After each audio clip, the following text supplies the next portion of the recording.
AP ప్రజలకు shock. అమ్మకు వందనం పథకంలో మెలికపెట్టారు ఏపీ ముఖ్యమంత్రి చంద్రబాబు. అమ్మకు వందనం పథకంలో పెట్టిన చిన్న మెలిక ప్రస్తుతం హాట్ టాపిక్గా మారింది. ఎన్నికలకు ముందు ఇంట్లో ఎంతమంది పిల్లలుంటే అంతమందికి అమ్మకు వందనం పథకం అమలు చేస్తానని హామీ ఇచ్చిన చంద్రబాబు తాజాగా కేవలం ఇంట్లో ఒక్కరికే ఈ పథకం వర్తిస్తుందని స్పష్టం చేసింది ఏపీ సర్కార్. అమ్మకు వందనం స్కీమ్ చంద్రబాబు విద్యార్థికి 75% హాజరు శాతం తప్పకుండా ఉండాలని పేర్కొన్నారు. దీంతో సర్వత్రా విమర్శలు వెల్లువెత్తుతున్నాయి. దీంతో వైసీపీ నేతలు ప్రభుత్వ తీరుపై మండిపడుతున్నారు. ఇక అటు అమ్మకు వందనం, స్టూడెంట్ కిట్ పథకాలకు ఆధార్ తప్పనిసరని, లేని పక్షంలో ఆధార్ కోసం నమోదు చేసుకుని ఉండాలని విద్యాశాఖ ఉత్తర్వులు జారీ చేసింది. ఆధార్ వచ్చేవరకు PAN card, passport, ration card, voter ID, driving licence వంటి 10 ఐడీ కార్డుల్లో ఏదో ఒకటి సమర్పించాలంది. అమ్మకు వందనం కింద విద్యార్థుల సంరక్షకులకు రూపాయలు 15,000, స్టూడెంట్ కిట్లో బ్యాగ్, దుస్తులు తదితరాలు అందిస్తోంది. స్కూలుకు వెళ్లే ప్రతి విద్యార్థికి 15,000 చొప్పున జమ చేస్తామని మేనిఫెస్టోలో ప్రకటన. జీవో నంబర్ 29లో ఒక్క తల్లికి మాత్రమే తల్లికి వందనం అని స్పష్టీకరణ. కోటి మంది పిల్లలను నిలువునా మోసం చేస్తున్న సీఎం చంద్రబాబు, ఇంట్లో పిల్లలందరికీ కాకుండా ఒక్కరికే అంటూ మెలిక. అది ఎప్పుడిస్తారో తెలీదు. 5 ఏళ్ల డేటా ఉన్న లబ్ధిదారుల ఎంపిక పేరుతో తాత్సారం చేస్తున్న సర్కారు ఇన్నాళ్లకు కేవలం గైడ్లైన్స్ మాత్రమే జారీ.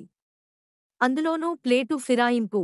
ఏటా జూన్ నెలలోనే అమ్మఒడి జమ చేసిన జగన్ ప్రభుత్వం, వైఎస్ జగన్ సీఎంగా ఉండుంటే ఈ పాటికే అమ్మ ఒడి, రైతు భరోసా, విద్యా దీవెన, వసతి దీవెన, మత్స్యకార భరోసా అందేవి.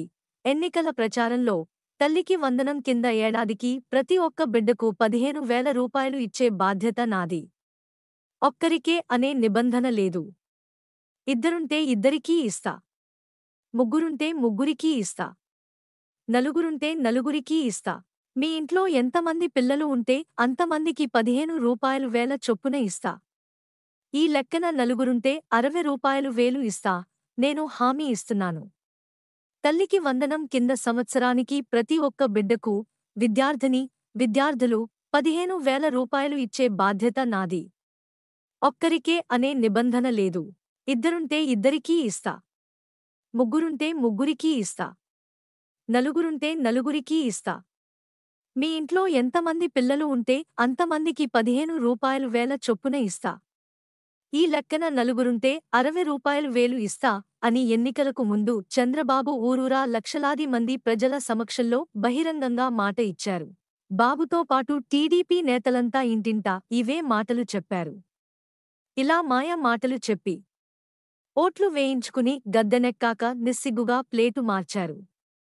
మరీ ఇంత దుర్మార్గమా అని ఎవరైనా చంద్రబాబును ప్రశ్నిస్తే దబాయించి నోరు మూయించడం ఆయన నైజం. సూపర్ 6లో మిగతా హామీలన్నింటిలో కోతలు, దాటవేతలేనని బాబు వాలకం చెబుతోంది. సాక్షి, అమరావతి. మాట మార్చడంలో డబుల్ పీహెచ్డీ చేసిన ముఖ్యమంత్రి నారా చంద్రబాబు నాయుడు మరోసారి తన నైజాన్ని చూపించారు. తల్లికి వందనం పేరిట ప్రతి విద్యార్థికి 15,000 ఇస్తామన్న అంశంపై మాట తప్పారు. ఇంట్లో ఎంతమంది పిల్లలు ఉంటే అంతమందికి. ఒక్కరుంటే 15,000, ఇద్దరుంటే 30,000, ముగ్గురుంటే 45,000, నలుగురుంటా 60,000 ఇస్తామని లక్షలాది మంది ప్రజల సమక్షంలో బహిరంగంగా ఇచ్చిన మాటను గాలికి వదిలేశారు. ఇప్పుడు ఈ పథకాన్ని చదువుకునే పిల్లల్లో ఒక ఇంట్లో ఒక్కరికే అమలు చేస్తామని ప్రకటించారు. ఆధార్ అనుసంధానం పేరుతో అనేక కొర్రీలు వేసి లబ్ధిదారులను తగ్గించే పనిలో ఉన్నారు. అందుకే ఏటా జూన్ నెలలో పాఠశాలలు తెరిచిన వెంటనే ఇవ్వాల్సిన పథకంపై కూటమి ప్రభుత్వం ఏర్పడి నెల రోజులు గడుస్తున్నా ఇంతవరకు స్పష్టత ఇవ్వలేదు. బుధవారం జీవో నం. 29 విడుదల చేసి పిల్లలతో సంబంధం లేకుండా ఒక్క తల్లికి మాత్రమే 15,000 ఇస్తామని ప్రకటించారు. అంటే గతంలో వైఎస్సార్సీపీ ప్రభుత్వం అందించిన 42.62 లక్షల మంది లబ్ధిదారుల కంటే తక్కువ మందికే ఇవ్వాలన్న యోచనలో ప్రభుత్వం ఉన్నట్టు తెలుస్తోంది. ఒక ఇంట్లో ఎంతమంది పిల్లలు ఉంటే అంతమందికి తల్లికి వందనం అమలు చేస్తాం. ఆ మొత్తం నేరుగా వారి ఖాతాల్లోనే జమ చేస్తాం. ఇంకా పిల్లలను కనండి పథకాలు అందుకోండి అంటూ ఎన్నికల్లో చంద్రబాబు ప్రకటిస్తే ఇప్పుడు నీటిపారుదల శాఖ మంత్రిగా ఉన్న నిమ్మల రామానాయుడు ఆ పథకం గురించి తనదైన శైలిలో నీకు 15,000 నీకు 15,000 నీకు 15,000 నీకు 15,000 అంటూ చిన్న పిల్లలను చూపిస్తూ ప్రచారం చేశారు. ఇందుకు సంబంధించిన వీడియో ఇప్పుడు సోషల్ మీడియాలో తెగ వైరల్ అయింది. ఇన్ని ఆధారాలు ఉన్నా ఇప్పుడు వందనం ఒక్కరికే అనడంపై తల్లులు మండిపడుతున్నారు. కోటి మంది పిల్లల్లో భారీగా కోత, రైతులకు రుణమాఫీ చేస్తామని టీడీపీ 2014 ఎన్నికల్లో హామీ ఇచ్చింది. తీరా అధికారంలోకి రాగానే అనేక కొర్రీలు వేసి లబ్ధి పొందే రైతులను తగ్గించడంతో పాటు రుణమాఫీని సైతం భారీగా కుదించేశారు. ఇప్పుడు తల్లికి వందనం పైన ఇలాగే ముందుకెళ్లాలని కూటమి ప్రభుత్వం ప్రణాళిక సిద్ధం చేస్తోంది. ఇంట్లో చదువుకునే పిల్లలు ఎంతమంది ఉంటే అందరికీ తలో 15 రూపాయలు వేలు చొప్పున ఇస్తూ తల్లికి వందనం పథకం అమలు చేస్తామని చేసిన ప్రకటనకు విరుద్ధంగా ముందుకెళుతోంది.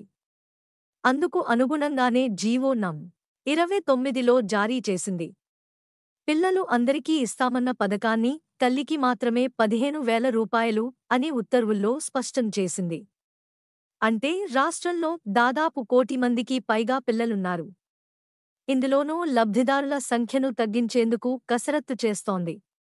అందుకే ఆధార్తో లింక్ అయ్యి ఉన్న అన్ని ఆస్తుల వివరాలను తీసుకుని గత వైఎస్సార్సీపీ ప్రభుత్వం విధించిన నిబంధనలను కాకుండా మరింత కఠినంగా నిబంధనలు రూపొందిస్తోంది. గత ప్రభుత్వంలో ప్రతి బిడ్డ చదువుకునేందుకు బడికి వెళ్లడమే లక్ష్యంగా జగనన్న అమ్మఒడి పథకాన్ని అమలు చేసింది. అన్ని మేనేజ్మెంట్ల స్కూళ్లు, జూనియర్ కాలేజీల్లో చదివే పిల్లలను ప్రోత్సహించేందుకు వారి తల్లులకు ఏటా రూపాయలు 15,000 జమ చేసింది. ప్రస్తుత కూటమి ప్రభుత్వం అందుకు విరుద్ధంగా 1 నుంచి ఇంటర్ వరకు ప్రభుత్వ యాజమాన్య పాఠశాలలు, కాలేజీల్లో చదివే పిల్లలకు మాత్రమే పథకాన్ని అమలు చేసేందుకు సిద్ధమవుతున్నట్టు సమాచారం. వీరిలోనూ వివిధ ఆదాయ మార్గాలను సాకుగా చూపి పిల్ల సంఖ్యను భారీగా తగ్గించే యోచన చేస్తున్నట్టు తెలుస్తోంది. ఇదే జరిగితే గతంలో అమ్మ ఒడి అందుకున్న 42.62 లక్షల మందిలో చాలామంది ఈ పథకానికి దూరమవుతారు. 3 సార్లు మాట మార్చిన కూటమి, చదువుతో సంబంధం లేకుండా ఇంట్లో ఎంతమంది పిల్లలుంటే అంతమందికి తల్లికి వందనం అమలు చేస్తామని ఎన్నికల ప్రచారంలో ఎన్డీఏ కూటమి నాయకులు ప్రజలకు మాట ఇచ్చారు. స్కూలుకు వెళ్లే ప్రతి విద్యార్థికి 15 రూపాయలు వేలు ఆర్థిక సాయం అంటూ ఉమ్మడి మేనిఫెస్టోలోని సూపర్ 6లో హామీ ఇచ్చారు.